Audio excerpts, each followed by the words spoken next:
In recent times, I have had the opportunity to spend more hours than necessary at this fine hub of an airport. Hello and welcome to San Francisco International Airport. My name is Devin, and today we are going to find out all the information you need at SFO for 2026. We start the day off here in International Terminal A. This concourse has 15 labeled gates, which offers a mix of narrow-body and wide-body aircraft. As we move along, the first gates starting at the end of the concourse are A11 through 15. Gate A11 is a wide-body gate and also happens to have a third boarding bridge for the potential A380 aircraft. Gate A12 is also a wide-body gate, but can split in two and typically offers the likes of its neighbor A13 through 14 narrow-body gates by operating flights mainly for Frontier Airlines. Further along is gate A6 through 10. These gates are all wide-body and common-use gates, meaning no specific airline is assigned to these gates. And lastly, we will come across gates A1 through 5, which are also wide-body common-use gates, with A1 capable of handling 2 narrow-body aircraft. The airlines of this terminal are Qantas, Copa Airlines, Asiana, Alaska, WestJet, Virgin Atlantic, Avianca, KLM, JetBlue, Emirates, China Eastern, Cathay Pacific, and Vietnam Airlines. The terminal also has lounges for Air France, KLM, China Airlines, Emirates, and British Airways. This terminal took me roughly 4 minutes to walk through with the use of the moving walkways. I'd recommend giving yourself double that in the event of obstacles. Terminal A connects directly to Terminal 1, however it does not have direct connection to Terminal G without exiting security. The best way to get there post-security is by going around past all the terminals.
As we make our way into Terminal 1, the walkway between took me about 3 minutes to walk with no moving walkways. The Terminal 1 starts pretty early with gates B2, 4, and 5. These gates are largely common use, however it's typical to see the likes of JetBlue, Hawaiian, and Alaska using these throughout the day. Terminal 1 is the newest terminal as of filming this video, however SFO is constantly rebuilding and remodeling their terminals, including Terminal 3, which we will get to later in the video. The walkway here has plenty of seating and space away from the chaos of the surrounding departures.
The main part of the terminal took me around 8 minutes to walk end to end with the use of moving walkways. I'd recommend adding a few additional minutes to that just for safekeeping. This terminal has 24 labeled gates, B3, B5, and B6 through 27. The west side of the terminal has wide-body gates, however these are also used quite often for smaller flights like JetBlue and American. We are walking from the far end. The gates at the end are typically used for American Airlines, being gates B18 through 27, with B18 sharing with Alaska depending on schedules. This terminal has flights operated by American, Alaska, Hawaiian, and JetBlue. Gates B3 through B17 are all mixed and shared by Alaska, Hawaiian, and JetBlue, with Alaska passengers normally being able to count on their flights departing from the east side of this terminal. Terminal 1 has 3 lounges: Alaska, American, and the club at SFO.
And now we're off to Terminal 2. Using a direct connection hallway, the C gates start almost right away with gate C1, though the rest of the 9 gates are located further down the hallway. This terminal has 10 gates total and is arguably my least favorite of the terminals. While it is spacious and full of amenities, there are limited windows and sometimes feel like the design was to showcase white walls and pointed ceilings more than the awesome views of the airport. This specific section of the terminal has gates C2 through C11, which host all Delta flights and Breeze Airways flights. This is Delta's one and only departure facility and hosts a Delta Skyclip. Breeze Airways uses one gate, of which is C4. This concourse took me about 1 minute to walk through each direction, but assume probably as much as 2 to 3 minutes.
Terminal 2 splits off into 2 different concourses, connected by a fairly long walkway that took me about 2.5 minutes to walk through.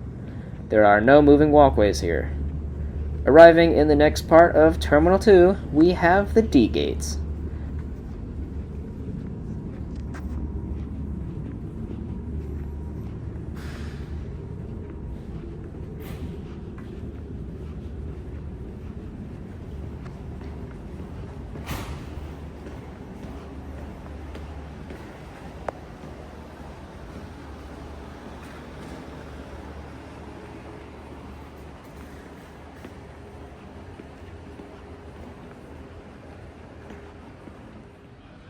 This concourse has 18 gates, numbered D1 through D18.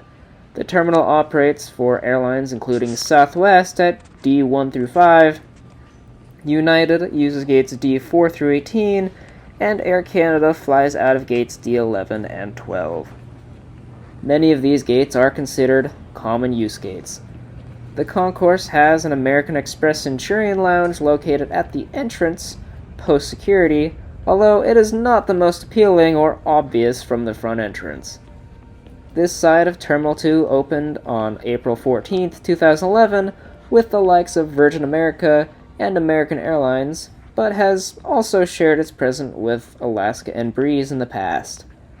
The terminal only takes around 2 minutes to reach end-to-end, however many of the gates require the full end-to-end walk, as the concourse forms more of a triangle shape.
Connecting to the next terminal, Terminal 3, takes us through a long hallway which is about a 3-minute walk, but features good views of the tarmac. This hallway has a variety of local art and history, along with the walls, which can be fun to look at on a longer layover.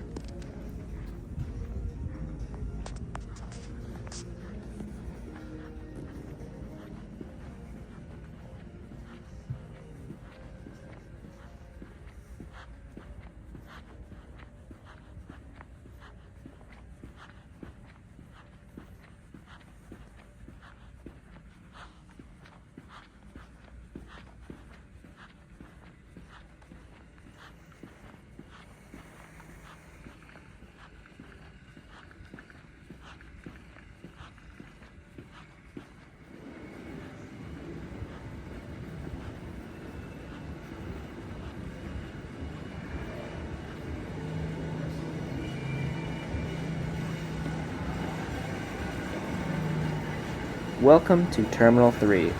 This terminal is split up into 3 concourse wings, the first of which being gates E4 through E13. These gates are solely used for United Airlines. This concourse is used for a large portion of narrow-body mainline flights, including some international departures. United's regional aircraft also share this space at certain points throughout the day. In terms of restaurants, my favorite place to eat at the airport, Klein's Deli, is located in the center part of the gates. There's also a United Club located at the entrance to this concourse. However, that lounge is fairly small and I'd argue isn't the best use of a lounge pass.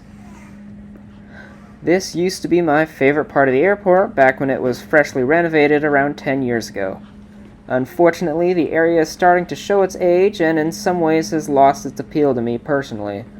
I would argue that it still holds the second best place for views at the airport, with Terminal 1 coming in first.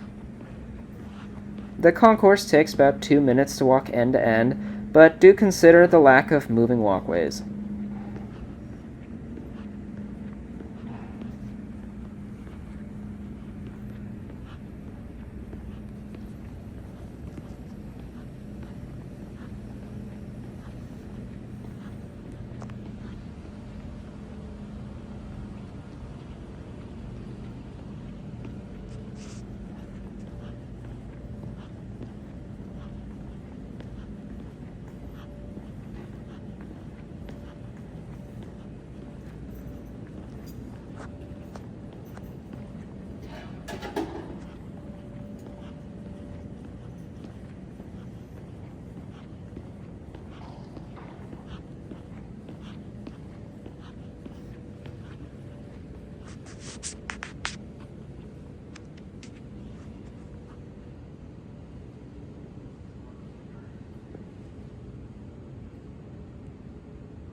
This next section links Terminal 3 concourses with E1 through E3. These gates are mainly used for regional operations for United. Do understand, United does not have designated gates for mainline versus regional aircraft per se, but what I'm telling you is typically the trend from someone who actively flies through SFO.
With the ongoing construction here to renovate the airport, the second and third part of Terminal 3 are connected via a temporary walkway with no moving walkways and limited windows. This took me about 2 minutes to walk and features random bird and nature ambiance with some random music as well. Just a fun fact, it is also one of very few places in the airport to feature any kind of ambiance, as SFO considers itself a quiet facility. It is also the coldest place in the airport and probably the worst place to try and sleep.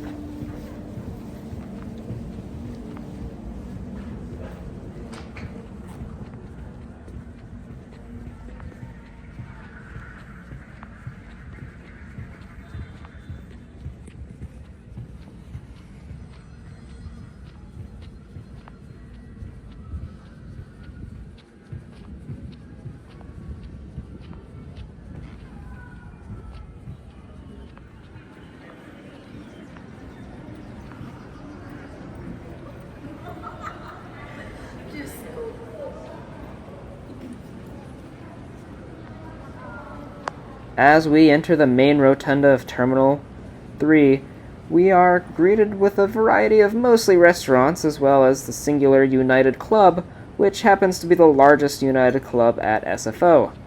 The club is arguably the best for its value, however, with construction, your views of the tarmac are completely blocked.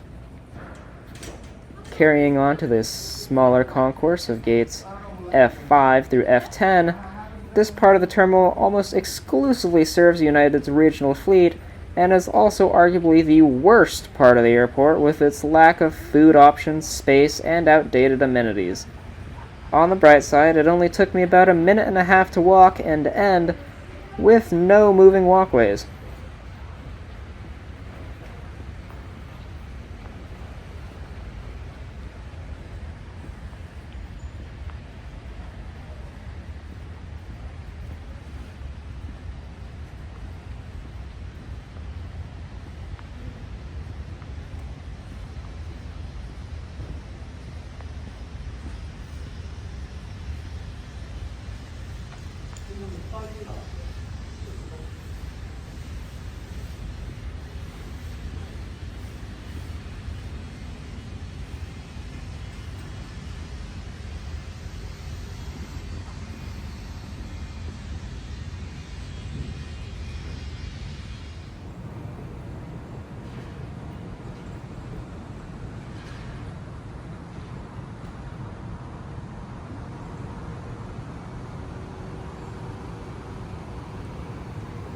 The other side of the rotunda is gates F11 through F22.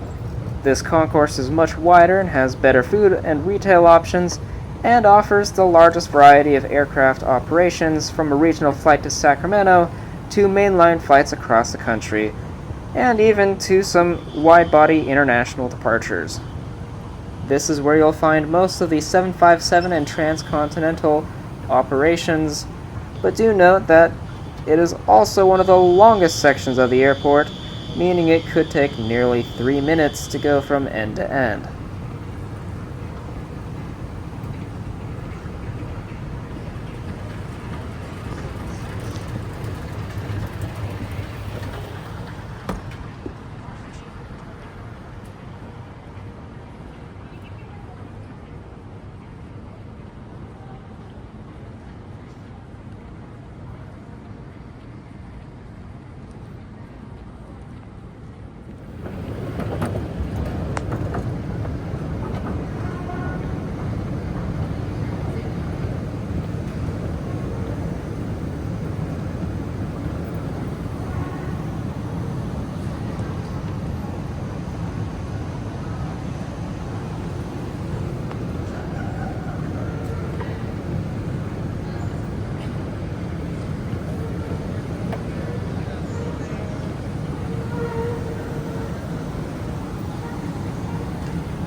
Connecting from here to the International Terminal G takes us through an even longer walkway that can take nearly 5 minutes walking at a reasonable pace.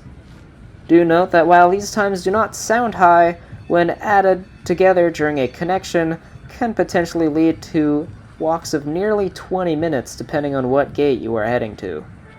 The international departures do require you to take an escalator, stairs, or elevator to a higher level once through this temporary walkway.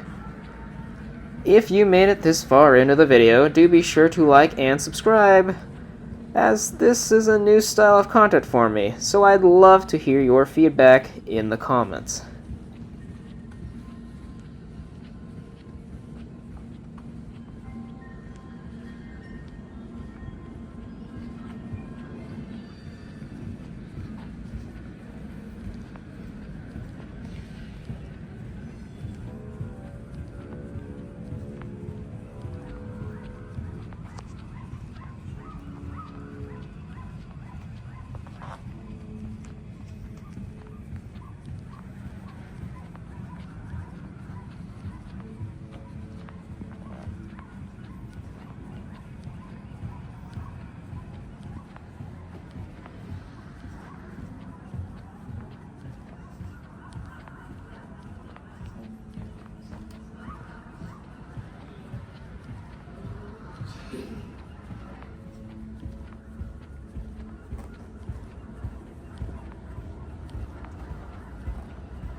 At last, we reach International Terminal G, the hub for all remaining airlines: Fiji, Copa, Turkish, China Southern, ANA, WestJet, United, Swiss, Singapore, SAS, Lufthansa, and EVA Air.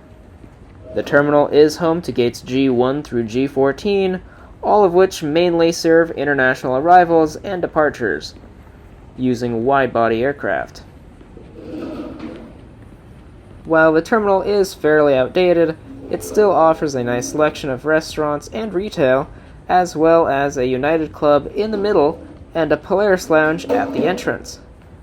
These gates do not have any official airline designations beyond the general lists I mentioned, as they are all considered common use.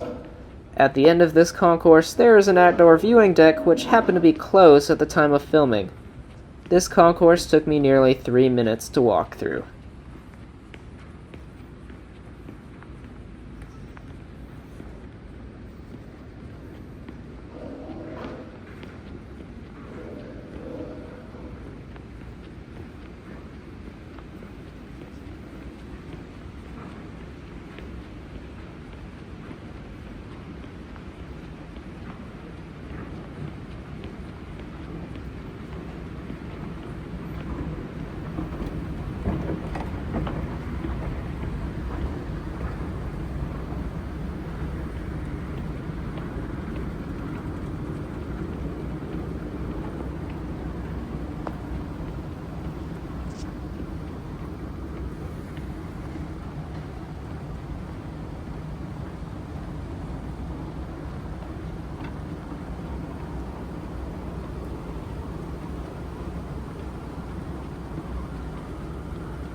With all that being said, this will about wrap up the SFO tour.